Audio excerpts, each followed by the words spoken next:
Hello everyone. Welcome. Both to those who are here live and I can see you face to face and have a heart-to-heart conversation, and those that are in cyberspace that can only see me and I can't see you, which limits the ability to have a true relationship. It's not just a long-distance relationship, it's a one-sided relationship. I meet people who know me very well, know everything about me and my family and my personal life and my personality because they've been listening and watching. And when they meet me, they smile as if you met an old friend. And I have no clue who they are. It's happened more than once, many times. And it's just an interesting byproduct, I guess, of our modern culture, where once upon a time that was not possible. If you knew them, they knew you. Today, someone can know you and you don't know them at all, meaning you never even met them. And so it's interesting. You get used to it, but it leads me into the theme of this discussion this evening, which is about the information revolution that this age is called. Technology, information, unprecedented that we can access anything, anywhere, anytime. Middle of your shower, you can be texting and be texted. You could be half asleep in bed and press a button and know whatever's going on. So basically it's like a 24/7 thing. If your Shom Shav is 24/6, but the bottom line is essentially everywhere information. So it seems like utopia in the sense that you can access so much information. The question, of course, the obvious question is, are our lives better? Are our relationships healthier? Our psychological welfare and well-being more sound, less dysfunctional? Are we more intimate? Are we more in touch with ourselves, with God, with our souls? So obviously it's a rhetorical question. Technology doesn't change anything, as they would say, and they still say junk in, junk out. As a matter of fact, you could say technology, all it really does is speed everything up. So it speeds up the junk as well, if it's junk. So if you have problems in any dysfunctional area, if you go on the internet, you'll just find out about another million people that are like you.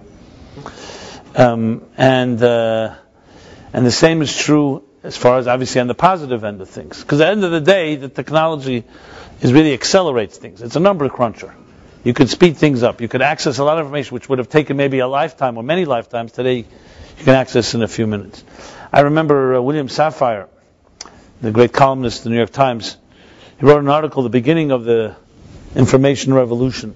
It was 20 years ago, just the beginnings of the internet. And he wrote something very interesting. He wrote that basically the trade secret, or the power, the strategic edge of a good journalist, were his connections, were his contacts, was the information he was able to access. With a few phone calls, he was able to find out stuff that others could not. So he would get the scoop, so to speak.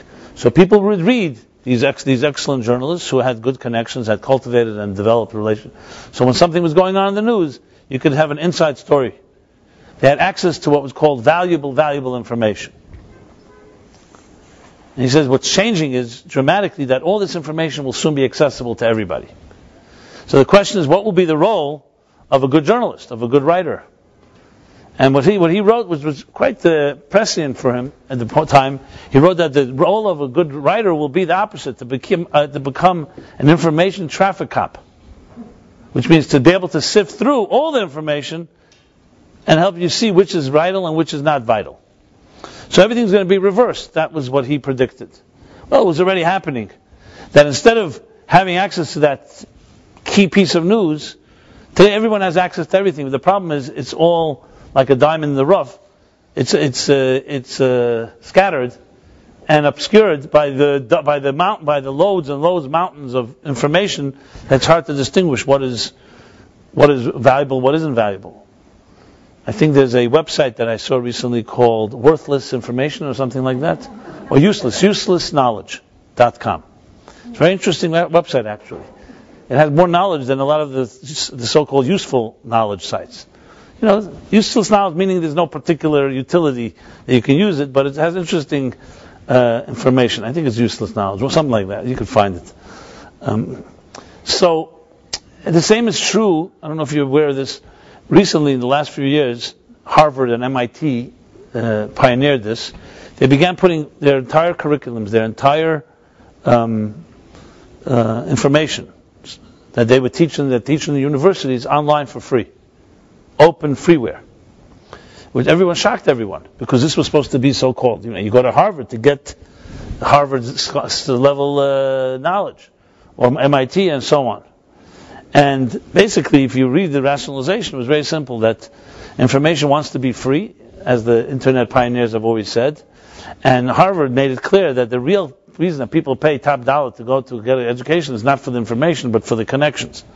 Because it's most likely that your class will be major CEOs in the country.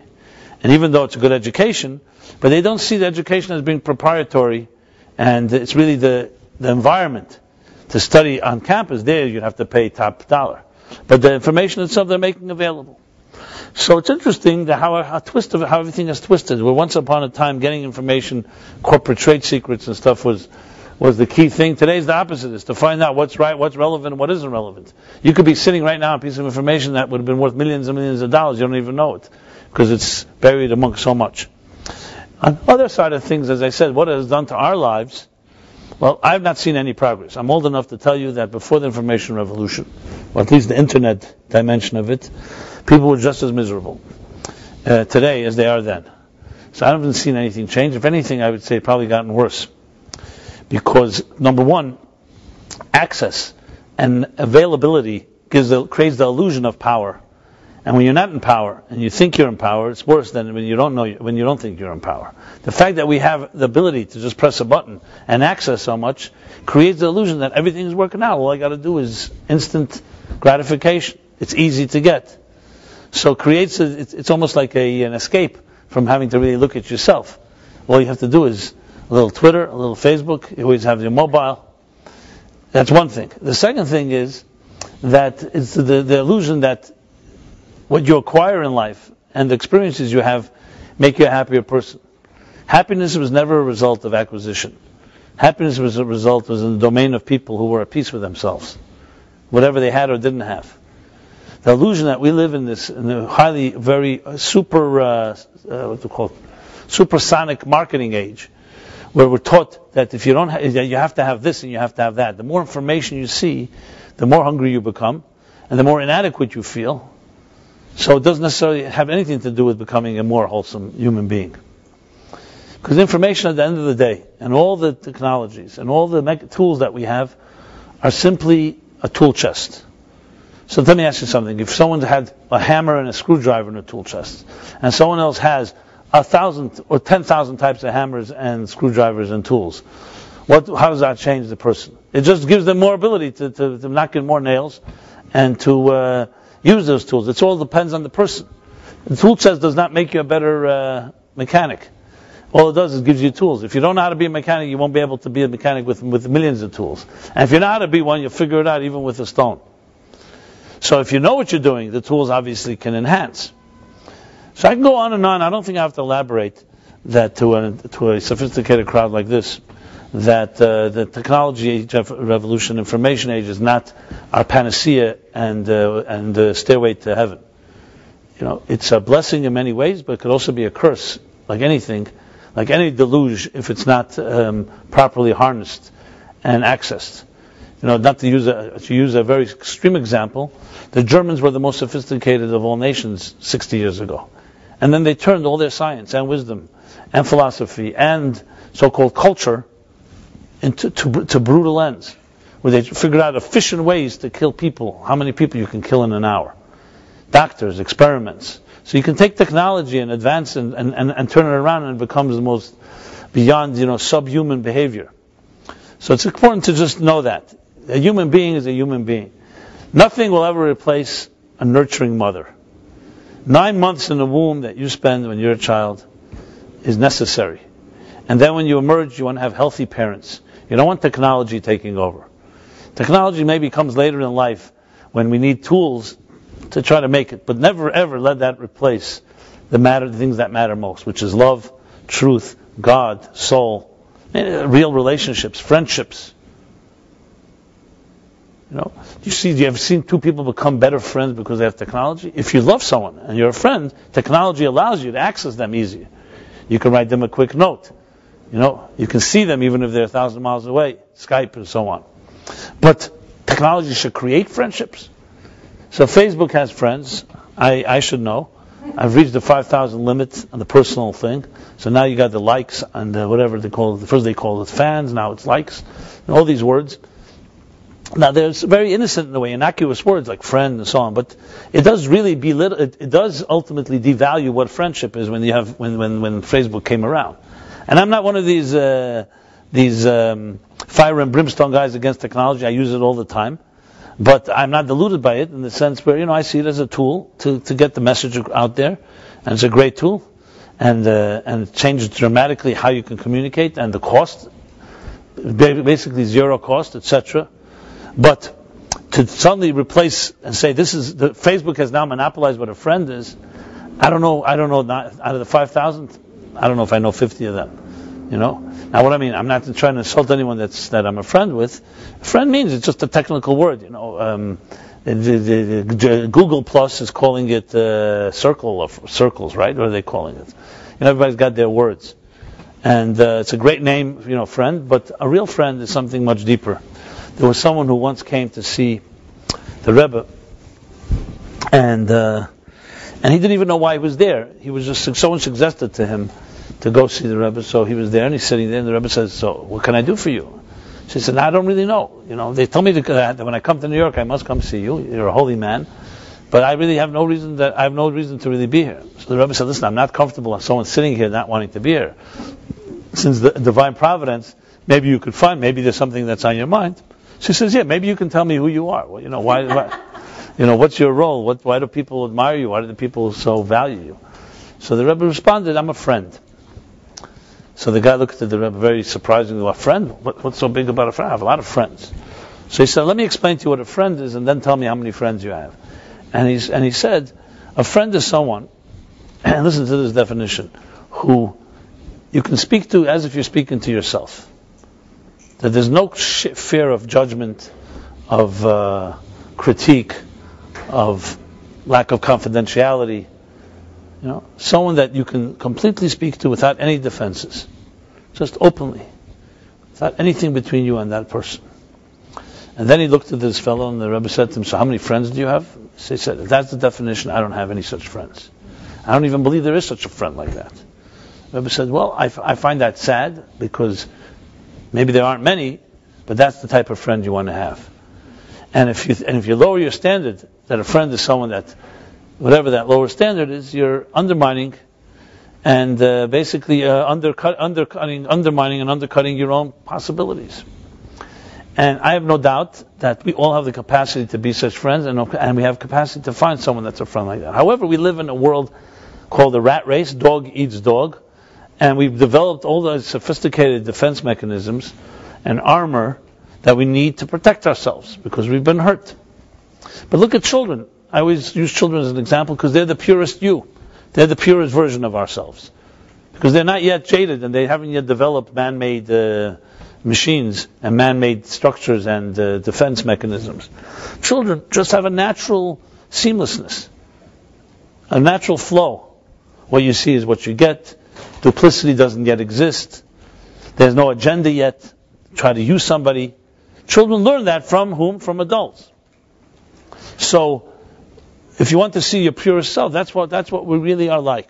But then we develop all these, as I said, sophisticated defense mechanisms that come to play in our lives all the time, especially when we're in a place where we can be vulnerable. Relationships. You meet people. You show them your real face.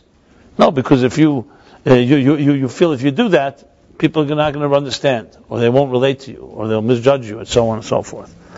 So, this information revolution is a deluge. It's like a flood. And it has to be seen in context and seen as a blessing that it is, but only if you're in control of it. Like in any type of addiction, you want to know who's the master and who's the slave. If the information is the master and you're the slave to your gadgets, then it is no different than any addiction. If you're the master and your tool chests are tools that help you be a better person, because you have focus and you have goals, and you have objective, you have a mission, then it's a tremendous tool. So that's what I would like to discuss. And what really was the catalyst for it all was actually a commentary, Rashi, citing the Talmud, in this week's chapter of all chapters. This week's chapter. What does it say in this week's chapter? Now, these two chapters, it's a double chapter that we read, double portion that we read this week, this Shabbos. It's called Tazria Metzora. Tazria Metzora. And they're both in the book of Leviticus, which in itself, most of Leviticus, as opposed to the other parts of the Torah, consist of laws. And most of the laws are not relevant today, in the physical sense. Most of them are applicable to the time of the temple, laws of purity and impurity, laws of the offerings, and so on.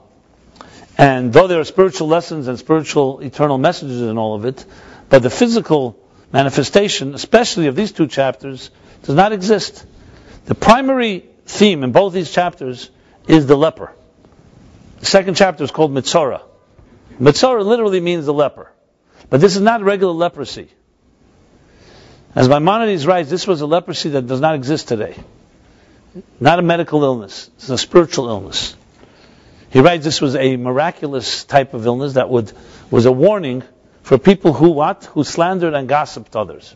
Gossip. That's what he writes.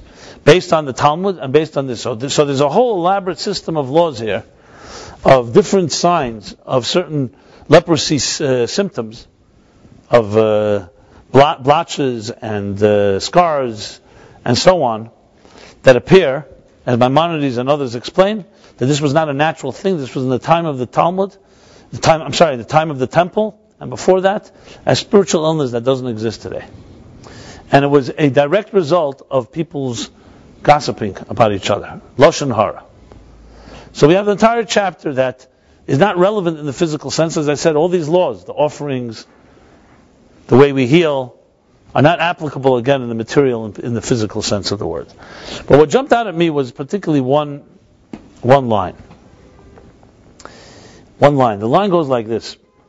It says, in part of the process of healing the Metzora, one of the aspects of the healing is by bringing an offering of 2 birds. And the Talmud explains all the details of the healing, which I'm going to not focus on all of them, but this one about the birds. Why birds? So here's the interesting statement. Listen to this. Why birds? This is because the lesions of tzarat, which are the lesions that are of this spiritual illness, come as a result of gossip, which is done by chattering. Therefore, this person is required to bring birds for his ritual purification, which twitter constantly with chirping sounds. This is a Rashi written over 1,000 years ago, citing a Talmud written almost 2,000 years ago. The word is twitter. Twitter constantly with chirping sounds. So that's what jumped out at me. I said Twitter and the Metzora. There you go. Now, as you know, Torah was never copyrighted, so there's no patents involved. The Torah was given in no man's land in the wilderness, and intentionally because they did not want anyone to claim rights over it. This way, it's knowledge, it's truth, it's God's word that everyone has access to. You know the classic Woody Allen joke, where the guy comes to the rabbi, "Rabbi, can you teach me the truths of life?" He says, "Of course, the Torah. Will you teach it to me?" "Absolutely." "How much will it cost?" "How could I charge you?" God didn't charge us when He gave us the Torah. Moses didn't charge us, so it's free. So he was absolutely amazed. What do you get for free today? Let alone the truths of existence, the truths of life. They sit down, and this is of course Woody Allen's sardonic and cynical conclusion. They sit down, and it's all in Hebrew. And the other rabbi finally has the punchline. The rabbi says, "Well, Hebrew lessons will be $10,000," which is the classic stereotype, and unfortunately, often that's what religion has become: bureaucratic and financial and administrative, and lost its very often its spiritual touch, the soul. So the Torah was given to us without any type of copyrights and patents. So Twitter can rest assured that even though Rashi wrote this in the Talmud, no one's going to come and sue them for the name. But the interesting thing is, after the initial reaction, Twitter, its name implies exactly that, chirping constantly, twittering constantly, which, if anything, captures in one word the information age. Constant twittering. I don't know about yourself here, you're all probably so pure and soulful, but there are many people in this world that cannot stand very long alone without getting fidgety and having to touch their mobile device and check it. You know? I must say, you've been very disciplined. I've seen nobody do that right here. But a phone can ring any moment, you know how it goes, and who knows, it may be the most important call you're ever going to get. But that's how it is. Most of us are not able to stay away from, I sit at meetings, and I find it so rude, but this has become now tradition. You can sit at a board meeting, you can sit at any meeting, and people start texting. You know, they've even mastered the art of maintaining eye contact while you're texting someone else. You know, there are people who are able to, it's called multitasking. Now, I understand that it's efficient, and today you're able to get it from, it's like the guy, they asked him, why are you climbing Mount Everest? He said, because it's there.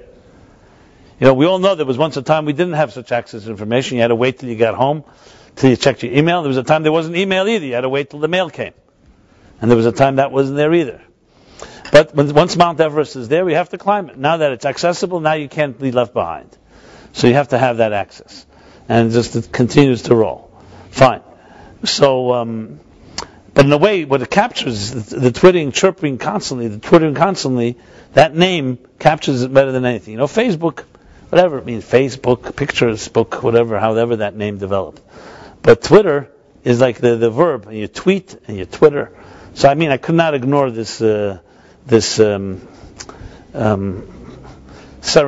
What do we call it? This coincidence.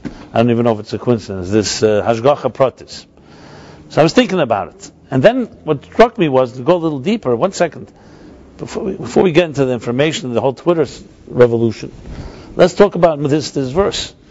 Why are the birds responsible? Why are they brought an offering? Because human beings are chattering about each other and gossiping and slandering and lashon hara. So just because birds chatter and Twitter incessantly, why are they suddenly the victims of our chatter? And they're brought as an offering. You know, that's what struck me here. And secondly, birds are naturally created to Twitter. We're not necessarily created that way. That's what birds do. That's how God made them. Now, what they say exactly, I have no idea. But they're twittering a lot. You know, you hear them in the mornings. Sometimes you walk even in Manhattan. You stop, even though it's hard to hear the sounds, natural sounds around here. But, sometimes these birds, it sounds like some type of major concert going on. You ever hear like thousands of them? When the sun goes down, often, sometimes in dawn, sometimes just the middle of the day. If you pay attention, you suddenly hear it. Crickets are also similar, but we don't really hear crickets here in the city, do we? You do? Human crickets. I'm talking about real crickets. You do? Really? Okay. Not like in the country. Okay. Listen, I love New York. I love New York too, but not for its natural beauty. Let's put it this way. So the question is, so why exactly is the Torah it's one thing human beings are twittering constantly and talking about each other. But why are we bringing the birds into this? The birds didn't do anything wrong. So let's address that before we get into the whole information thing. I'll just throw out one more thing about the twittering. Information is also, interestingly, I don't usually do this, but once in a while, just to get up to speed what's going on in the media world, you watch, let's say, a cable station, 24-hour news stations, CNN or Fox or MSNBC, and they say breaking news, they have the breaking stories. And then, because this is not an hour news show or half-hour news show, this is like a whole day, they have to fill it up. So suddenly you have helicopters and bloggers and tweeters, whatever you call it, tweeters, and everything filling us in on every stupid detail about a breaking story. It's ad nauseum. And sometimes I watch it I cannot stop laughing. Some things are, God forbid, tragedy. But let's not talk about tragedy. Michael Jackson's death. So they were marching on television, and they go from one station to the next. his plastic surgeon, his ex-plastic surgeon, the guy that worked with him 20 years ago. Everybody's analyzing how he died, what he died, and so on. I understand he's a celebrity, and we are all paparazzi generation, and so on. But there's a certain obscenity, actually. We're like addicted to this constant information that has absolutely no value. Like, what difference is it going to make at the end of the day? But what else do we have to do? It's not like so the stations give us a steady diet to keep us filled. And, when news is like a soap opera, it's even more exciting. A soap opera is a soap opera. You got to produce it. Here, the news itself, there's like no better story. It's happening before us. And, so I wonder to myself, are we better people when we know all the details of the story? Or is it just the voyeurism within us, feeding us into this constant television age, and so on? Now, we're all guilty of this, I myself included. Sometimes I watch it, and it's like, and then I stop myself and say, so what exactly is intriguing here? And then when I take off for a week, I went to Cape Cod for Passover, and I didn't see anything, no New York Times, nothing. I think I was far healthier. I came back, I wasn't even interested. You got to keep up to certain things where people think you became a caveman. But that's just for the show. But reality, it doesn't really help me in my life, per se. Now, I understand if it's your business and you need it for certain things, we're not talking about that. But most of it is useless knowledge. And then the question is, what does it really do to the value of a conversation? When was the last time we had a real heart-to-heart, hour, 2-hour, extensive conversation with a friend? That's becoming a rare commodity today. The patience, ability to experience silence, just to be able to go and to be absorbed with your own thoughts and feelings and not have to right away text and they say, I'm in a bad mood or a good mood today. Again, I want to qualify this. I'm not trying to knock all this technology, but it's important sometimes to step away from it and just see who are you separate from your environment, separate from your tool chest and from your gadgets. If you want to get control of your life, that's how you have to look at yourself. You cannot define yourself by your arsenal. You have to define yourself by who you are. So let's go back to the Metzora and why the Torah feels it's so important. In many ways, as I was reading this, even though the Metzora, as I said, this leper doesn't exist today in the physical sense, but its message about information overload and gossip and so on is far more relevant today than it was then. Because 2,000 years ago, how far could gossip go already? You had a friend, another friend, a little shtetl, and that was it. You'd have to rent a whole bunch of camels and donkeys to get this gossip to go to another town. Today, that's not the case. Today, you want to say something, you want to badmouth someone, maliciously or not, intentionally or not, it's a joke. You just write it and it's out there and that's it. The footprints, as they say. Anything you've written, any stupid little email can be held against you because it's very easy to search. I did a search a few times, and it's unbelievable kind of embarrassing things you can come up with. And I was someone I know I haven't seen for several years. I searched for them, and I found he's somewhere in Israel, and I see he's renting his apartment, and I call him up, and I could tell him about his life. He was shocked. He said, "How do you know this?" So I said, "Well, everybody knows if they want. They just type in that name." So, what is this doing to real relationships? This, I believe, is the theme in many ways of this chapter and its relevance to us. So let's go back to the birds, the Twitter, Metzora and the Twitter. Okay, kind of interesting the mix, right? The two come together.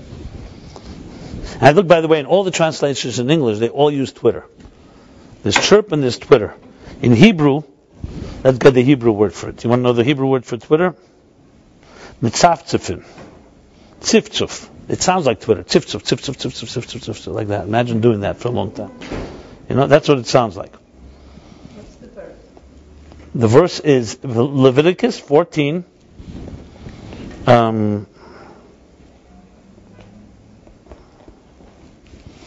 14.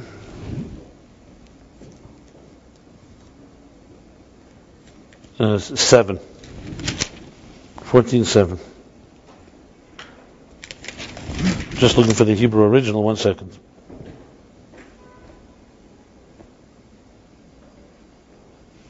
Yeah. I'm sorry, 14:4. Shemis mefaspesin. Actually, sometimes it says Mitzafzifin, sometimes it says Mefasfis. Mefatzifin. Betziftzuf Kreol. Yeah. So I'll ask one final question. That's a connection. A person's chattering and twittering with his mouth about others, and being that birds twitter, that's where you bring a bird as an offering. It's like a weird connection. As I said before, what are the birds responsible here? So let's begin with number one, with our relationship with the world around us. In the Torah we have the concept of animal offerings, which the same question can be asked. Why is an animal responsible for our problems? Offer yourself. You did something wrong, offer yourself. Why are you bringing an animal offering? So the Ramban Nachmanides says something very powerful, and I'll explain it in a moment. He says that when a person brought an offering, they were supposed to imagine as if they were being offered, and God in His compassion said you can transfer it to something that belongs to you instead, to a piece of property, to your animal. But it's really you that is being offered here, your flesh and blood, because it was you that made the mistake. And what's offered in the temple on the altar is the blood and the fat, because they represent passion and indulgence, which is the root of most indiscretions. Passion and indulgence. So fat is indulgence, and blood is passion. When a person is selfish and greedy and is easily able to talk bad mouth someone else, it's because they're not thinking. They think only about themselves, what I need right now. They're not sensitive. No one wants to be talked about. Why are you talking about somebody else? It's because you're indulging in yourself. So the offerings are essentially an expression, a way of transferring and going through. And if a person did not personally do tshuva, in other words, you can't just bring an offering and go home and sleep. You have to cry over the fact that an animal had to bring an offering in your stead, in your place, and you have to work hard to actually make sure that you never make that mistake again. So the question is asked: why are the animals responsible? Why should we use an innocent animal to protect, to atone for our sins? So this question goes a little deeper into the whole issue of our relationship with, as I said, with the world around us. The same question you can ask is about basically the human consumption. We consume mineral, vegetable, animal. Even if you're a vegetarian, even if you're vegan, so you're consuming mineral. What right do we have to consume another form of life for our own sustenance? So I know some people have a problem with killing animals and consuming animals. Some people have a problem not with animals, but vegetables fine. Some people, even eggs they also will not eat, and so on, and fish. But the real question is, it should bother us not that we should touch any life for our own sustenance. What right do we have to take an apple off a tree, off its own so-called destiny, its own trajectory? Maybe apples have relationships we can't relate to. So it's true, yes, an animal, when you kill an animal, it sheds blood, it cries out.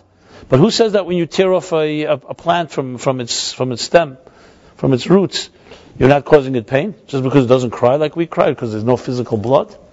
Maybe it lives in its own world. It has a relationship with its with other plants, and the same thing with mineral. So of course the answer will be, well, what am I supposed to do if I'm not going to eat mineral, vegetable, or animal? I'm going to die.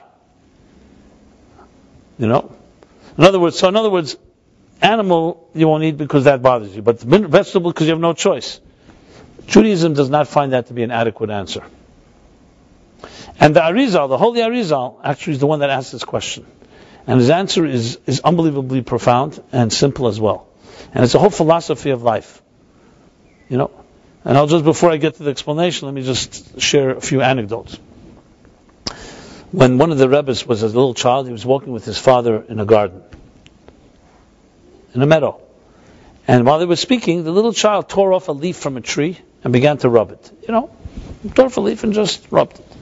And his father rebuked him, reprimanded him, and said, what right do you have to tear off a little leaf of a tree just to rub for no purpose? This is a sacred world in which we live. This is God's plan. You just took a leaf of a tree for no reason. How do you know what you're tampering with? Maybe you've changed the course of history. You hear the sensitivity, one leaf of a tree. We're not even talking now animals and hurting someone intentionally. And this became like a philosophical principle of what we call Bal Tashchis. It's actually a crime in the Torah. Not rabbinics. In the written Torah. It's called Bal Tashchis. You shall not destroy. You shall not destroy the world in which you create. This isn't just a nice thing to be environmentalist and protect the environment. It happens to be actually God's world. You desecrate God when you desecrate His world. So no one has to preach to anyone that knows Judaism and Torah about environmentalism. Because it's not just because it makes us feel good that we're environmental, we protect our environment and endangered species. And it's not just for our own good because we destroy the world at which we live. It's God's world. A similar statement is made, for example, about a person's self-mutilation is forbidden in the Torah. You're not allowed to mutilate yourself. Scar yourself, wound yourself. And the commentaries explain why, because your body is not yours, it's God's. God gave it to you on loan, a lease, for your life to watch and protect it. So it's not just that you could say, I can't hurt someone else. Well, you have no right to touch someone else. You also have no right to touch yourself. Just for no reason. For your own indulgence. It's not yours. Your body you didn't create. It came to you, was given to you as a gift.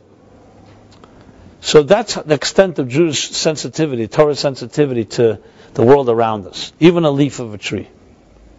So now we say, in the Mishnah, in the Talmud, it says the following. There are two opinions. They ask the question, why were Adam and Eve created last in the Garden of Eden? You all know the story of Rosh Hashanah. Rosh Hashanah is actually the last day of creation. It's not the beginning. The sixth day of creation is when we honor the beginning of the year, Rosh Hashanah. So the question is asked, why were Adam and Eve created last? Day one was, let there be light. Day two, the division of the heaven and the higher waters and the lower. Day three, vegetation. Day four, the luminaries, celestial bodies. Day five, the animals. Day six, man, meaning man and woman. So Talmud gives two contradictory answers. The first answer it gives is because the human being is this crown jewel of creation, and the special guest, you don't invite a special guest and then set the table. First you set the table and then you invite the guest. Special guest comes to your home. You don't start setting the table when he's sitting there, or she. You set the table. So God prepared the world and then brought the special guest, human being. And the second answer given is seemingly absolutely contradicts the first answer. Second answer says, in case you ever get haughty or arrogant, remember, human being, that you were created last, that even the lowly insect, even a yitush, a lowly insect was created before you. So what are we, a crown jewel, or even lower than a lowly insect? And the answer obviously depends on how we behave. Free will. If we elevate the world, we use our abilities, our strengths, to dominate over the universe and make it a better place, then with the crown jewel, with a guest, special guest. But if we desecrate the world, and we use our strengths to destroy nature around us, then we are told you're even lower than an insect, because an insect has never defied God's plan. Every insect on earth, every creature on earth follows the plan like a clock. They can't destroy the world, animals, but they also can't make it better. We have the power to do both. So though we're weaker than many creatures out there, what we've learned with our ingenuity, how to tame the elements, how to destroy, how to kill other creatures. And sometimes we create civilization, and sometimes we create destruction. So there's a Hasidic anecdote that says when a wicked person walks on the street, the cobblestones cry out, "What right do you have to walk on me? I've never defied. I've never transgressed. What right do you have to take your wicked feet and tread on me?" This is the relationship we have with the world around us. And now let's go to the Arizal. So the Arizal explains, why is it that God created us in a way that we consume? Our sustenance is dependent on consuming other forms of life, mineral, vegetable, animal. at least mineral and vegetable. And he answers it in the on the verse in the book of Deuteronomy, which says, "Ki lo yalechem levade yichya adam." Not on bread alone does man live, does a human being live. Ki im ameitze pi Hashem yichya adam. He lives on the spark of the divine spark that is inside the food, inside the bread. So the Arizal explains that the world was created by God for a purpose. To use a Kabbalistic metaphor, the purpose is refining and elevating the sparks. What are sparks? Sparks are spiritual opportunities that are scattered in a very disorganized way all over the world. Each of us is allocated with a certain amount of sparks that we have to elevate in our lives. Where are these sparks? They are the coordinates of your life. Where you've been led. Your personality type. The places that you've lived and you've traveled to, the people you know, the opportunities that come your way. Each of us has our own particular journey, trajectory. That is a mystery to many of us. But you're there for a reason, because that's where your sparks are. So why some of us were blessed with certain skills and meet certain people and go to certain places, because in those areas, that's where our particular spiritual opportunities are there. And our job is to elevate them. And that's why God created a symbiotic world. We're not self-contained creatures. We are dependent on each other and on mineral, vegetable, and animal to live. But we have the choice. You can consume other parts of the world, tread on them, and use them for destructive purposes, and then you're lower than an insect because you've destroyed. Or, and that's the purpose, you can elevate it. So you're walking in a field. You see a beautiful apple tree. You're very thirsty. It's a hot day. And the apple starts talking to you. It's very juicy. And once it says, why don't you bite into me? Or you think it's talking to you. And you rip off the apple from the tree. And you just bite into it, consume it. And then you self-indulge in the apple. And then you go ahead and hurt somebody. The apple can then call you to judgment.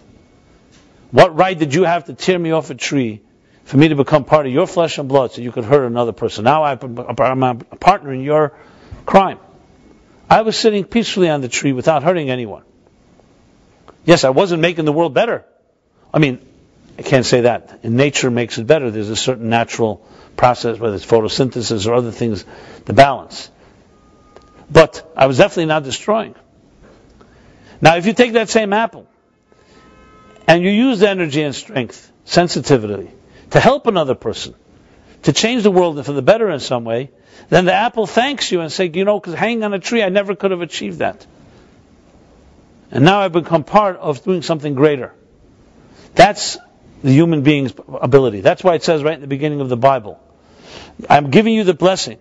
You're not going to be the most powerful creature, but you will be the most dominant one. There are many animals that are far stronger in pure horsepower than we are. But we have ingenuity. We've learned to harness, we've learned to tame, we've learned to control, we've developed weapons and so on. Technology. So what do we do with this? So the Torah says, be responsible. I'm giving you pru, ruvu, milas haaretz. Multiply, have children, v'kivshua, and conquer the world. But conquer it not for self-indulgent purposes, conquer it for me, for God. Sanctify it, turn it into a spiritual world. Because that apples and trees and minerals, vegetables and animals cannot do. And then the whole entire world thanks you because you've helped elevate it all. So like it says in some Torah books, it says, minerals are consumed by vegetables, and vegetables are consumed by animals, and animals are consumed by people. And interestingly, scientifically, the more something is consumed, the more it multiplies. There are far more vegetables in this world than there are animals, because they're consumed by that many more. And there's a balance that's necessary. We all know when a certain species goes extinct, it will cause usually an overflow of the animals that it would eat or it would consume, and that would cause its own damage. So there's a whole ecosystem that's in place. So this goes back to that result. So we have a relationship with the world around us. And yes, we impact the world around us, even the animals and the minerals and vegetables around us. And just to give you an example, it says in the time of the flood, why were the animals also killed? Human beings were the ones that brought Mole, Aretz Shachas. The whole world was corrupt and filled with crime. Why the animals? Because the humans, it said, corrupted the animals too. They also became corrupt. The only ones they couldn't corrupt were the fish in the sea, so that's why the fish in the sea were left alone, because we can't corrupt them, because we can't live in the sea. The sea and the fish are under the surface, so we can't corrupt them.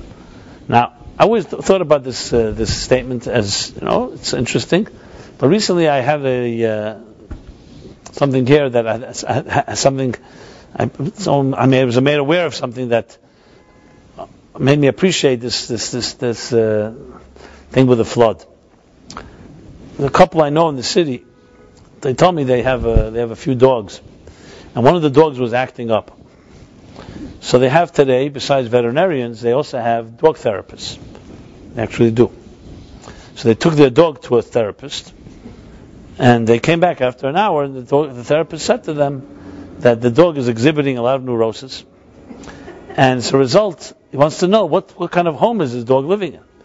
And he began interviewing the couple, and lo and behold, which I could have told them, they have plenty of domestic issues. This couple, and it basically the dog living in that environment has assumed dysfunctional tendencies. It's aggressive, it's moody, and so on and so forth. So I saw right there how we can corrupt even animals, which also means we can also elevate them. So the concept of animal sacrifice or animal offering, the actual word for in Hebrew, this book of Leviticus is called Sefer HaKarbonos. Carbon does not mean sacrifice. Carbon means to get closer to. It comes from the word kiruv. Our purpose, our mission in life is to elevate and bring this world closer to its source. We live in an agnostic universe that can deceive itself into thinking it's an independent reality on its own. We do whatever we want. We indulge. What we have to do, human cognizance, human awareness, human consciousness, is meant to elevate the entire world, the animal and vegetable and mineral kingdoms, to a higher state of awareness. So when we sin, when we do something wrong, it's not just us. We're causing damage to the entire world. And that's why we bring an offering. Not because we're taking an innocent animal, we're taking an animal that is representative of part of who we are, and we are saying, this is representing me. So the idea of the relationship of the Metzora and the birds is much more profound than we think. Why did God make birds that chirp? More importantly, why did He make us as humans hear that chirping? Now I know this question is not asked in science, but Torah asks us questions. You see, science studies phenomenon and tries to understand the reason for it. But the science will never ask a question why birds, they ask a question why birds chirp, but not necessarily why we hear the chirping. But the Torah asks such questions because the Torah is built on the assumption there's a God, and nothing happens by accident. There are many things that we don't hear. There are many sounds in the universe that we can't even hear. There are certain decibels that we're unable to hear. Why did God make us hear chirping of birds? Because the world is a lesson to us. Everything you see around you, from my flesh I behold God. From nature we understand things. Now I know we all love nature. Well, I guess most people do. There's a certain harmony. These nature shows are very interesting. I'm always intrigued by them. And I always think there's something missing after every nature show. You know what's missing? What lesson does it have for us in our lives? The story of, let's say, snow leopards, or these different species. I mean, it's fascinating what the camera is able to see today. Unbelievable. I mean, it's almost like a miracle. You can't imagine how they even got a camera to zoom in and capture that whole life. I mean, everyone saw the March of the Penguins. But you see these shows all the time. Nature shows, there's National Geographic, there's the what are they called? A few other animal something, Planet Earth, etc., etc. I mean, it's fascinating. And it's like miraculous to see the intricate details, the magic of one species, let alone, and then you start seeing all of them. And it's just fascinating. The seasons, what the cameras are able to see today, underwater, I don't know how they managed to figure out how in those little swamps where they can see how the hippopotamuses are eating crocodiles. I mean, like, and what they were not, and the crocodile and the hippopotamus, like, Ms. the cameraman, like, where are they exactly? And these aren't fabricated scenes. It just fascinates me. I mean, I'd love to see a story about how this is made. The making of these films. It's fascinating. I mean, I don't even know how they figure it out. Where are they? You ever see these like swamps in Africa where they have it? I mean, it's pretty interesting. But it cost a lot of money just to produce those type of shows. But they're fascinating because they resonate with us. You know why they resonate with us? Not just because we're getting a glimpse into the mystery of life and nature, because nature is us. And that's what I would love to do, is to add a half hour to that. Like, what's the lesson in that to us? Every animal has a lesson. Why certain animals survive this way, how they protect their young. Each animal has its own set of rules. I just was watching otters. Otters spend the first year or two of their lives, baby otters, their mothers or parents touch them something like 1,000 times an hour. They're always touching, because that creates a sensitivity, a nurturing, a love. Something that Twitter and technology can't exactly do. Yeah, but otters aren't interested in Twitter anyway, so don't worry about it. So the point I'm making is that nature, it resonates with us just like children resonate with us, because it is us. That's how the Judaism, especially mysticism, sees the world. Everything is a microcosm. You see something, you're seeing yourself. And God is doing it in a very interesting way, because you would never see it on yourself. So God shows it to you through someone else, or through something else. And you look at it, and you don't think it's you, but the reason it resonates is because it's you. And it's a lesson for you, which is what the Baal Shem Tov says, everything you see is a mirror. Flaws. Most of us cannot see our own flaws. So you know what God does? He sends you other people, and you're able to very, very quickly pick up flaws. Why do you see those flaws? Because you recognize them. You don't think it's you, but it's you. That's why you're able to see it. And the same thing is positive things. Things that resonate, things that really make you crazy, is probably because you have something of that inside yourself. So the world is a mirror. What do they call it? The world of life is an oyster. The world is a mirror, and everything is a lesson for us. A person who's truly in touch, he sees everything happening as a lesson. Now, obviously, don't take this overboard where you walk down the street, you're going to lose sight of reality. You start seeing everything, you got to have a little balance as well. I once said this in a class, and the guy was calling me up every morning and finding messages for his life from the New York Times every morning. I said, I told you Nature, I didn't tell you the New York Times. The New York Times, not necessarily everything is relevant. That's man-made. I'm talking about what's God made, not what's man-made. So the fact of the matter is, and this is the fascinating thing, and look how it changes the whole perspective. See, when you read it on an ostensible level, birds chatter and Twitter, and that's why, because a human being chattered and twittered about another person, so we bring a bird and kill a bird to atone for your sin. What kind of connection is that? But when you think, after this long introduction, that there's no such thing as accidents.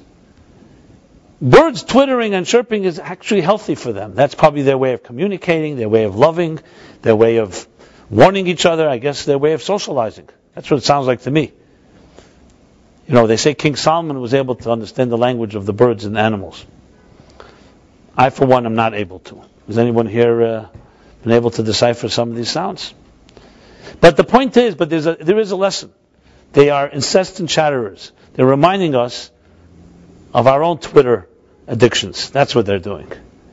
And you could say, well, why is the bird responsible? The bird is not. The bird is fine. They were created that, but they are also part of our world. So we have to have a reminder of what we look like.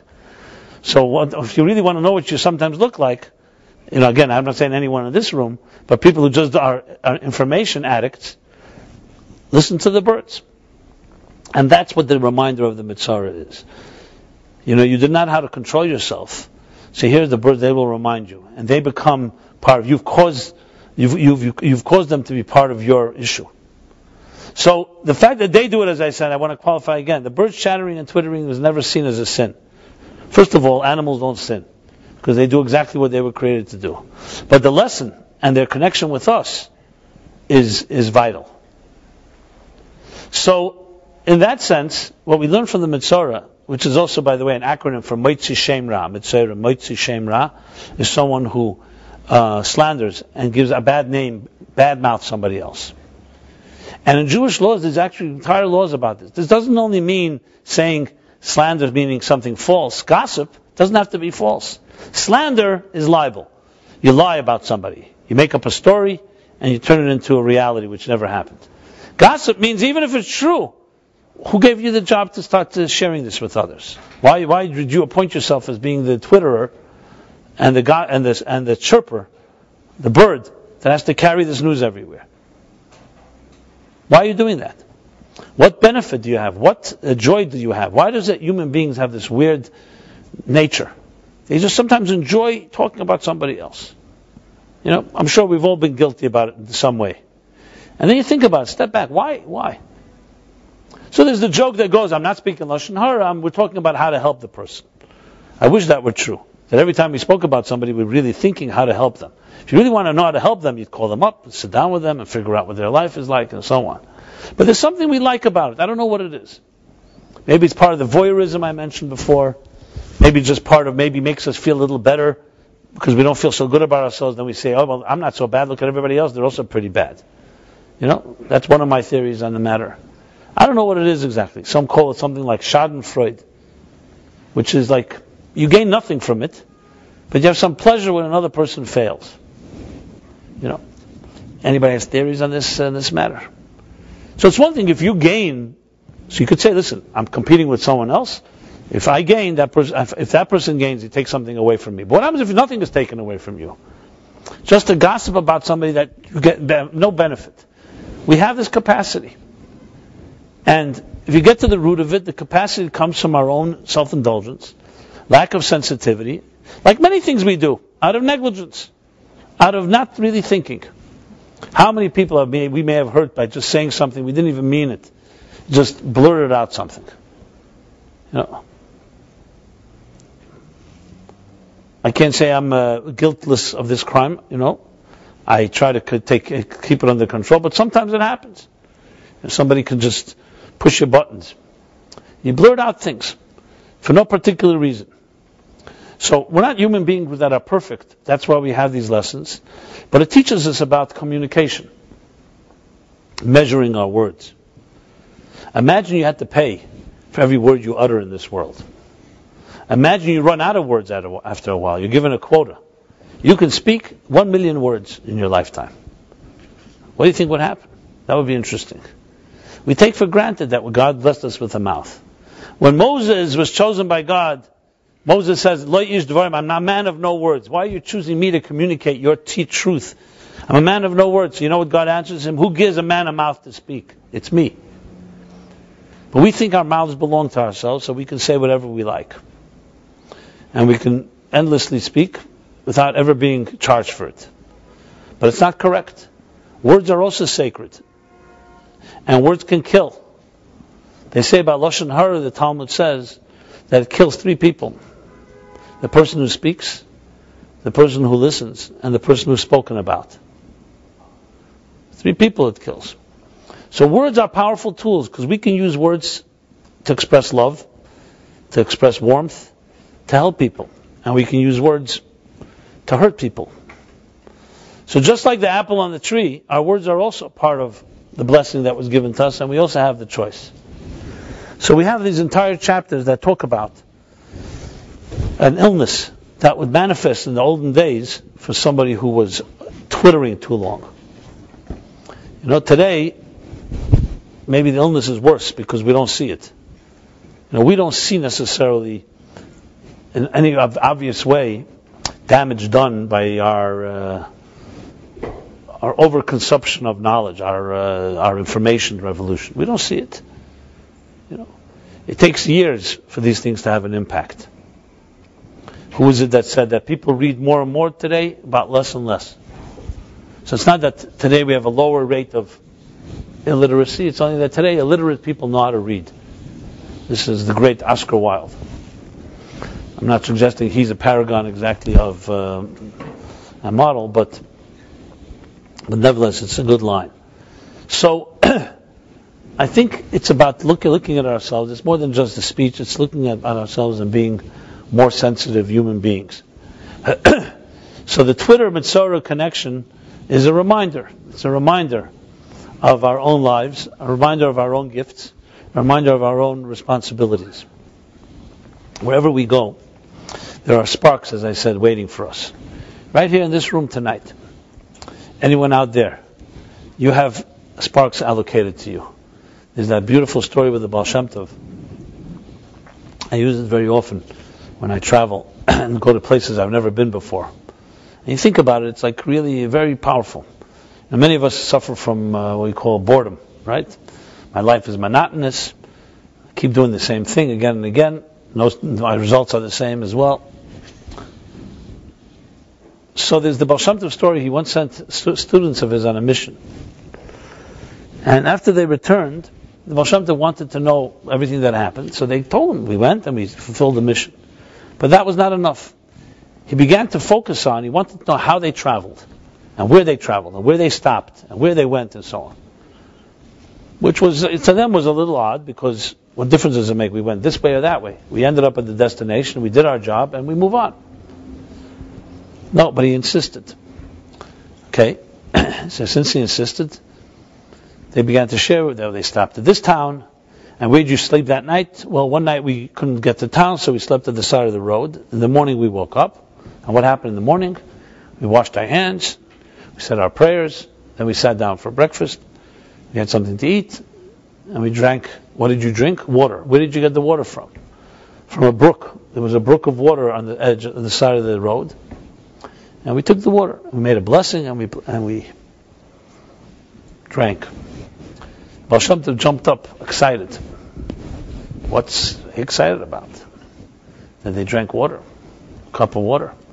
How many times a day do we drink a cup of water? And he said the following. He said, the entire creation, from the beginning of time, that water was waiting for you to come and make a blessing on it and drink it and use it to strength to fulfill their mission. And I think about it when I travel, as I said, sometimes I come to a new place. I was in Cape Cod, I told this story. Sometimes you walk somewhere and you wonder, who walked here before us? And whoever it is, but now you're here. Maybe this spot, this moment was waiting for you from the beginning of time to do something that would change this place. It's an unbelievable way of thinking of life. You can never be bored when you think like that. Everything has exciting opportunities. Every person you meet, everywhere you go, because you're there for a reason. And it could be that you're the one that's going to fulfill the purpose of something that's been waiting from the beginning of time. That's like tremendous. If you think about it, it's not just some religious concept. Today, in physics, this is basic thinking. Everything is energy. There's no such thing as making a mark that doesn't live on forever. Everything is energy. Everything produces energy. There's no such thing as just an inanimate experience. Everything is connected to us. The observer affects what it observes. And the butterfly effect. A little breath, a little gust of wind in Kansas can create a typhoon in Singapore. Or whatever cities they use. Because we live in a symbiotic world. Everything affects everything. And what Judaism has, Jewish mysticism has, it's not just everything affects everything, but it's been waiting for you. Specifically, you have something you can accomplish. Imagine you would feel that way, and everyone would feel that way every time you speak to somebody. That this is a gift sent to you. Here's a person, a soul.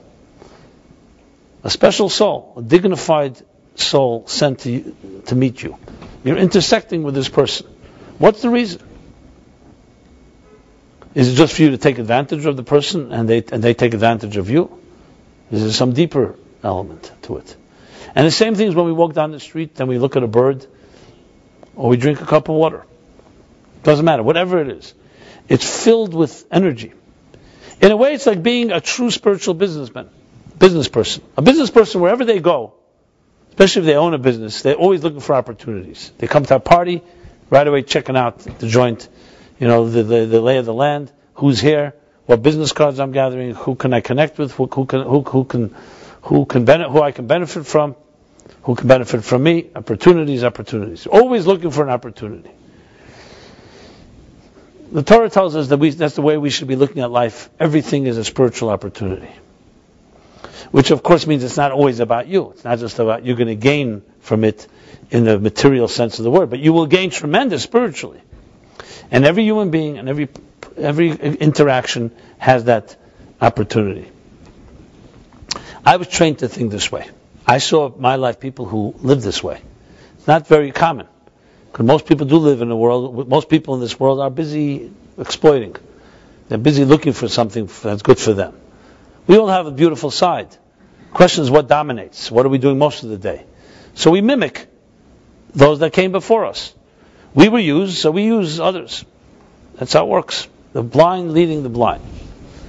Well, the Torah says you can stop it in its tracks, and you don't have to continue the vicious cycle. And you can begin to change things by looking at a situation and saying, what can I bring here?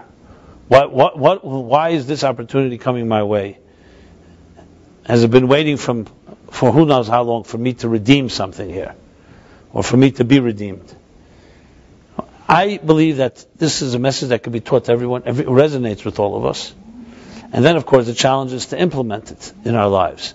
And not to easily forget and get distracted and go back to our roller coaster lives. But to really internalize this, and it becomes a driving force in your life changes big time. Because it also adds another thing. You stop focusing all about me. You start focusing about things, you start seeing things you wouldn't see before. Two people could be in a room, or two people could be in a seat. Some people see something and some don't. Who are those that see? The ones that see are the ones that are not looking at themselves. Yourself is your biggest enemy. It's also your biggest ally, but your biggest enemy, because it blinds you from seeing other things. When a person is in deep pain, or is completely consumed with their own needs, they can't see. They will not hear others. Even on a spiritual level, you have the story with one of the Rabbis. He was studying, immersed in Torah study, and in the home where he was studying, a baby fell out of the crib and began to cry. And it was his father, who was a greater scholar than him even, who said to him, and he was so immersed in the study, he missed the cry, couldn't hear the child crying. So you'd think, wow, that's a great virtue. He's so immersed. His father said, how could it be that you're studying God's Torah and you would not be sensitive to the cry of a child? In other words, there's also sometimes spiritual selfishness. It's about me. So me could be sometimes a material thing. It could be also something that's soulful. The people who are sensitive to others are people who are not self-focused. That doesn't mean we shouldn't take care of our needs. That doesn't mean that we shouldn't take care of ourselves. But it means it's not the beginning and end of your life is you. You're here to give. You're here to serve. You're here to protect. And unfortunately, because we are hurt so often ourselves, we become defensive, as I mentioned. And then we become focused on how to protect myself from others. How to get what I need. Nobody ever took care of me. Nobody has ever watched over me. Now I have to do it. There are people who grew up in very unhealthy homes and for years were silenced and not allowed to be themselves. And then when they finally discover through therapy and hard work and pain themselves, sometimes they go the other extreme. They now leave room for no one else. I know a few people like this. I remember asking one, I said, you've become what was done to you, you're now doing to others. Now it's all about you and no one else. That's what your parents did to you. And she said to me, 20 years that was done to me, now I need my 20 years for myself. So I said, look, you need to do what you got to do to heal. But remember, the goal is not to stay there. The goal is to create a balance. Hillel said, if I'm not for myself, it will be for me. That's correct. But then he added, if I'm only for myself, what am I? We need both. So it's true, children nurtured by parents and develop a sense of confidence, sense of self, secure sense of self, will then be much better givers. Whereas people who are deprived of sense of self will be takers, because they're trying to protect their turf. They're trying to find their place in this world. Two wrongs don't make a right. You want to do is find balance. Being a giver is finding your strengths.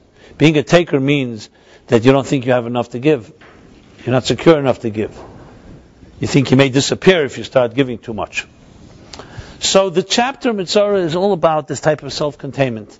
The Kabbalists explain that even the leprosy itself is a form of an illness that is actually all about self-containment. I heard one of these TED conference talks. There was a woman, I think her father was Turkish and her mother was French. she's a storyteller.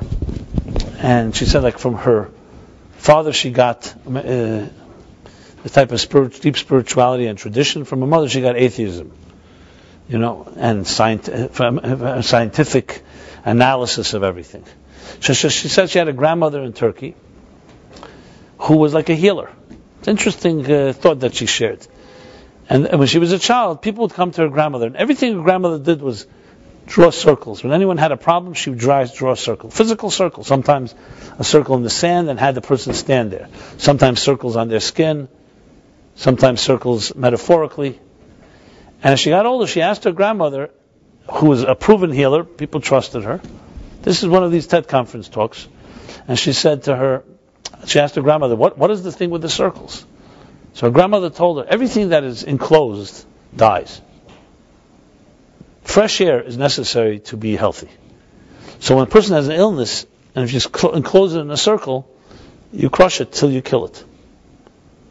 That was her perspective, which is what motivated her, one of the motivations to become a storyteller, because she felt through stories she could break out of the circle.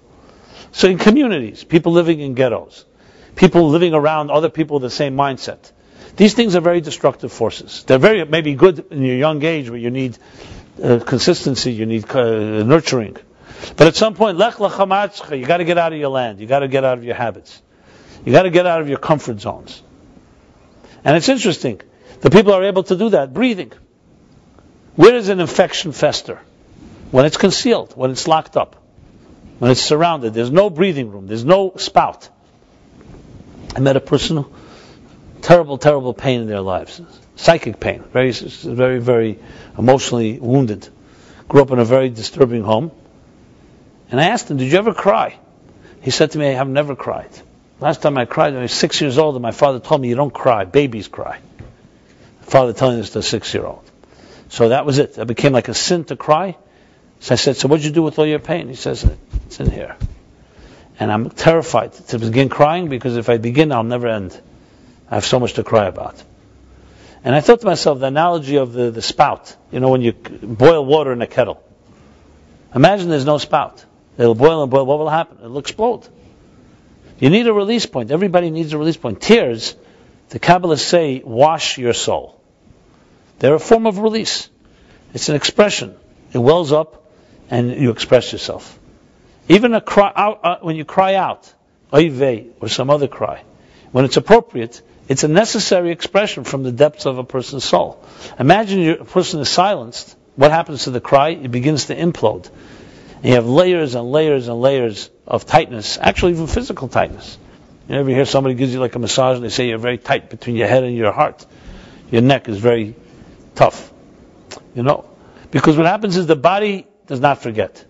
The body gets tied up in knots, and it will always retain what was not released. And those tears that were not released. So I'll tell you what I did with this fellow. I didn't know what I could do to help him. He was sitting, I remember, in my office. So I asked him to stand up. I went over to him and I hugged him. He was like, he froze up. I never felt something. It was like a metal beam I was holding. And I saw how tight he was. It was all in his body. And no one had ever hugged him, I guess. I don't know if that was helpful, but it definitely didn't hurt. He was like shocked in a way. So we all need that type of that. We need to breathe. And to breathe needs fresh air. Just as I said before the question why God created birds that chirp, why did God create that we exhale and inhale? How many times an hour? Anybody knows the numbers? I'm sure you can Google it in our information revolution. You'll get the information like this. But many times a day. Why can't we just take one breath every morning and then we exhale at the end of the day? 72. It would become 72 per hour? Yeah. Okay, there you go. Was that like a wild guess or? Usually normal respiratory rate is about 11 to 12 minutes. Okay. 72 is actually a holy number, by the way. Ayin Beis. It's also a discourse that I'm teaching now. Ayin Beis, 72. But give or take a little, right? So why did God make it that way? It would be like a lot more efficient for the machine to breathe in once in the morning and then breathe out once at night. Or maybe breathe in once in your lifetime and breathe out at the end of your life. We don't eat every second, hopefully. So you eat a few times a day. It's enough fuel for the rest of the day. You can ask, of course, the same question with meals. We'd be a far more efficient machine. So as I said before, the reason we consume is we eat because God wants us to have a relationship with the world around us. And the same thing with breathing. He wants us to have a relationship with the world around us. You exhale and inhale. You're always connected to the world around you. You need it. Without the air, you can't live. And then you exhale. But it also teaches us a lesson that you always have renewal in your life. You never have the same stale air. Always fresh air. You hold in a breath too long, it's not healthy. And the heart is the same thing. Heartbeat. Expansion, contraction. A guy came to me a while back and said to me that his wife is too restless. He'd love to have some animal bliss. So I said, like, how much animal bliss do you want? Like, how peaceful? He said, absolutely peaceful. I could use it. So I said, like a straight line like that? So he said, yeah. So I said, go to a doctor, a cardiologist, and tell him that you have a straight line. You're not going to like the result. A heart that looks like that is not exactly good. A heart has to look like this, the heartbeat. Now, not extremes, extreme peaks and extreme valleys, but life is about breathing. And breathing means not self-containment. Gossip, slander, any of the vices that we indulge in are all about a self-contained state. It's not about breathing. It's not about getting out of the comfort zone. It's about yourself. Staying stale air, recycled air, what we call incestuous inbreeding, metaphorically speaking, that any ghetto mentality has. Now we all begin maybe living that type of mentality, then you want to broaden your horizons. So, birds, interestingly, they do chirping and twittering, but they do something else they do. They soar. They fly. So there's another side to them that we could also learn from. Instead of incessant twitter, also the ability to fly, to soar, to take wing, and know we can fly to greater places, transcendent places. So if we all had this attitude, as I said, that whatever experience you meet, whatever person you meet, is an opportunity, a spiritual opportunity, to be able to help us all fly, instead of an opportunity to just talk and chirp and twitter without purpose, I think we'd have a much better world. So the experiment has to begin in this room right here, however is online, to try it out. Try it out in your own little life. I don't know if we can do a cold turkey change of everything, but tomorrow morning or tonight, once in a while, give it thought what I've said here this evening. The thought of, why am I here? Why am I meeting this person? What's the opportunity? Has history been waiting from the beginning of time for us to sit here together and maybe share something? That's a pretty amazing way to look at life. And as I said, it's also the best antidote to boredom. Because it gives you pause to think about this and look at every situation as another opportunity. So there you have it, the Metzora, the Twitter and the Metzora. If any of you work for Twitter, you want to tweet this message, feel free to do so. Twitter and Metzora. The Metzora was the one that first revealed to us this concept thousands of years ago, before there was this thing called Twittering. And hopefully we can have the lesson when it comes to our own information revolution, information age, to realize it's a great blessing. It's like the apples on the tree. Information is a great blessing. The ability to access it anywhere, anytime, anything, anywhere, anytime is an unbelievable blessing. Isaiah the prophet said that the world will be filled with divine knowledge as the waters cover the sea. Knowledge as the waters cover the sea. Tell me if that's a more apt description of our time. How did he know that thousands of years ago? Waters that cover the sea. That the land will be filled with divine knowledge as the waters cover the sea. Now that's a pretty big, you'd say, a deluge, waters covering the sea. And the whole land is filled with such knowledge. However, he qualifies it by saying it's divine knowledge. It's not just knowledge. Divine knowledge, meaning knowledge that has divine purpose. So the knowledge and great information revolution is great. What's missing is one final ingredient, the God particle, as they call it. To focus our information toward the right end, toward the necessary end. I remember, I shared this story here. I was traveling to East Hampton maybe 10 years ago for a Shabbaton weekend. It was Friday afternoon. I stopped at a gas station. And while I was filling up the gas, right near the gas station was a club. So there was a guy there parking cars for people coming for the parties that night. And he asked me if I'm staying for the party. So I said, well, I'm going to the party, but not this one. Anyway, we start talking. And he asked me what I do. He was intrigued with me for some reason. And I told him, I write, I teach. What do you write? And he says, you know what? You send out an email every week. Yeah. I'll put me on your list. And he gave me his email address. So, of course, I took it and I included him. And I went on to my journey back to East Hampton. Years later, maybe, I can't remember exactly, at least 5 years after that episode, I get an email from him. An email. You probably don't remember who I am. I am the fellow you met in the parking lot 5 years ago on your way to East Hampton. He remembered everything. He says, you probably didn't know that I was Jewish. You thought I was some redneck in some Long Island town parking cars. And I am Jewish. I lost my parents at a young age. I never went to any type of Jewish education.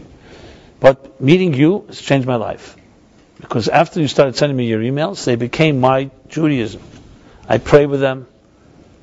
I study them. It's my Yom Kippur. He started listing my Yom Kippur, my Rosh Hashanah, my Tisha B'Av, my Purim, my Sukkot, and so on. Because I write about it all. And he was following it. And I was like blown away. You never know. After that, I became this what do we call it? Harvester of emails. I became this meshugana for emails. Wherever I go, I meet people. I said, give me your email address. It became like second nature. And sometimes it sounds a little weird, like they think I'm just trying to sell something. Because I saw here that here's technology. This would never have happened. If it would have said, you know what, I'll call you, I'm in New York. I don't know if he was coming to New York, meeting, email. Press of a button. He gets it, I send it. It eliminated all boundaries between people. And in this case, a person's life changed because of it. Simply getting a weekly thought that spoke to him. So I realized like the power of a world filled with divine knowledge as the waters cover the sea. But there's zelu mazeh, there's the antithesis. Everything has a counterforce, which is when information is swamping us, it's also a flood. But it's flooding us instead of us using it, it's using us. And that, of course, is as destructive as the other one is productive. And that's our choice. We have a great blessing today. Whether it's Facebook or Twitter or email and so on. You know, a guy wrote to me, some holier than thou Rabbi writes to me, he's shocked that I'm on Facebook. Now, mind you, he's writing to me an email. So I wrote back to him, I'm shocked that you're on email. You know what I mean? Facebook is just like 10 years after email. Since when is email like holier? You want to be holy, what are you doing on the internet altogether? You know? But people like Jeff Bezos said when he unveiled the Kindle, he said that, you know, people were shocked it's going to this destruction of civilization, no more books, now it's going to be e-books. So he made a great statement. He said technology is anything created after you were born. That's technology. Once upon a time, before Gutenberg, the printing press was technology. It's just 400 or 500 years that they didn't have another way of delivering content. And Socrates, 500 years before that, said, or more than that, said that the first time they began to put down things on a tablet, on papyrus, was the downfall of civilization. Because people are no longer retaining and going to have conversations. They're going to write everything down. This is long before our age. So the problems have existed from the beginning of time. As I said, junk in, junk out. It all depends on us. These are tremendous tools. They can either fill the world with divine knowledge, like the waters cover the sea, or they can fill the world with knowledge that overwhelms us, and we lose sight of anything, and we become less human, more depersonalized, less conversations, less heart-to-heart discussions. Or you can use an email. Try it out. This is a good exercise. Send one email tomorrow. You know, if that's too much, one this week. That's not for any selfish purpose, just a nice, kind note to somebody. That, you know, think of someone that maybe deserves a nice little few lines. Then you've used technology for what God wanted. And you start getting a little addicted to that style as well. It's like using these tools, like I said with the apple. It's waiting for you to use the proper way. That's why this technology was waiting from the beginning of time. Remember, Adam, Moses, the great didn't have technology. But technology is not man-made. We've created instruments. But the technologies that allow computers to work, the energies that allow computers to work were there from the beginning of time. Whether it's quantum mechanics, because subatomic particles, cellular energy, nuclear energy. I mean, it's energy that allows us to access and create all these communications. That energy was there from the beginning of time. God planted it into the universe, and it took centuries, it took millennia, it took the 20th century till we finally started discovering these invisible forces, and now we manipulate them to be able to access anything, anywhere, anytime. So it's been waiting also from the beginning of time. Our generation, like the story of the Baal Shem Tov, the water was waiting for his students. Technology has been waiting for us. These energies have been waiting for us. And what are we going to do with them? Are we going to eat the apple just for our indulgence? Are we going to Twitter and chirp just for our own self glorification? Or are we going to use the gifts that we were given, the technologies that have been waiting from the beginning of history to serve its purpose, which is to connect the people like we've never been able to connect, with warmth, with love, with a message that's meaningful, with something that's elevating, something that connects us all. And today there's really no excuse. Today you can connect to anyone. You can send out a message, 7 billion people hypothetically can connect with it. Except the newborns. So let's make it 6 billion people. Fine. It's also pretty good. So, there you have a positive lesson from seemingly a negative chapter. Metzora, Tazriya. Sazriya, Metzora, actually Sazriya means to conceive. Isha ki Sazriya, when a woman will conceive. Birthing. Metzora means leper. So basically it says in the Sefer Yetzirah, the book of formation, one of the earliest, maybe the earliest Kabbalistic work, some attribute it to Abraham, that ein lamata menega, ve'ein lamayla me'eneg. The word for Metzora, nega, which is a disease, that disease, is the same letters as the word pleasure. So the book of formation says there's nothing lower than when a person falls in this spiritual illness due to gossip, and there's nothing higher than reaching divine pleasure. So we have the choice, like I said, either to elevate to the world to the highest levels, to give birth, Sazriya, or Metzora, to stoop to the lowest. And that's our choice. Today we don't have this illness, but we have the illness is there, except it doesn't take form on leprosy. Today it takes form in human dysfunctionality, in the maladies of how we interact with each other or don't interact with each other. So gossip, talking about others, is far deeper. It really means there's no communication. You speak to someone with love and kindness, you're not going to be gossiping about them so fast. So the best defense is offense. Words of love are the best antidote to words of hate, or words of distrust, or words of just plain gossip that have no benefit altogether. So God bless us all that we should use our words wisely, and we should chirp and Twitter for the right things, and to use our skills, our blessings, and realize that we are here today, this time, this place, because from the beginning of history we've been waiting for us, each one of us, to do something revolutionary, to do something that unprecedented, that no one that ever lived or ever will live can do what we can do. So live up to that. And we'll all be proud of each other. And it's my honor to intersect with such unique souls like yourselves that have been sent here to earth by God to do something unprecedented. It's my honor to meet you all in that context. And that spirit. Talk about emails. Please leave me your email address.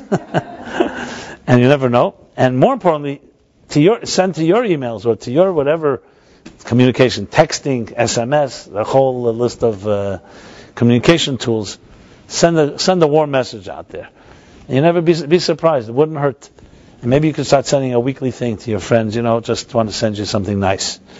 Remember, that's how you tip the scale. If every one of us adds a little of such light, it's a counterbalance.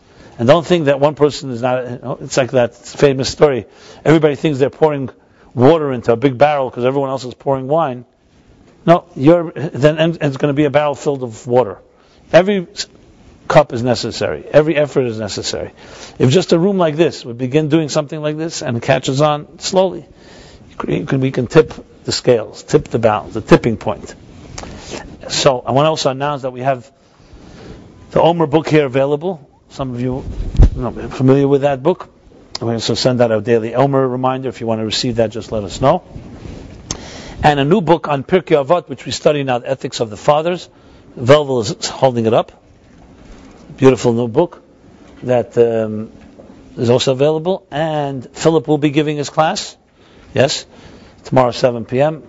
if you want information on that. And we will be here next Wednesday night I'm assuming back at the regular location on 5th and 19th.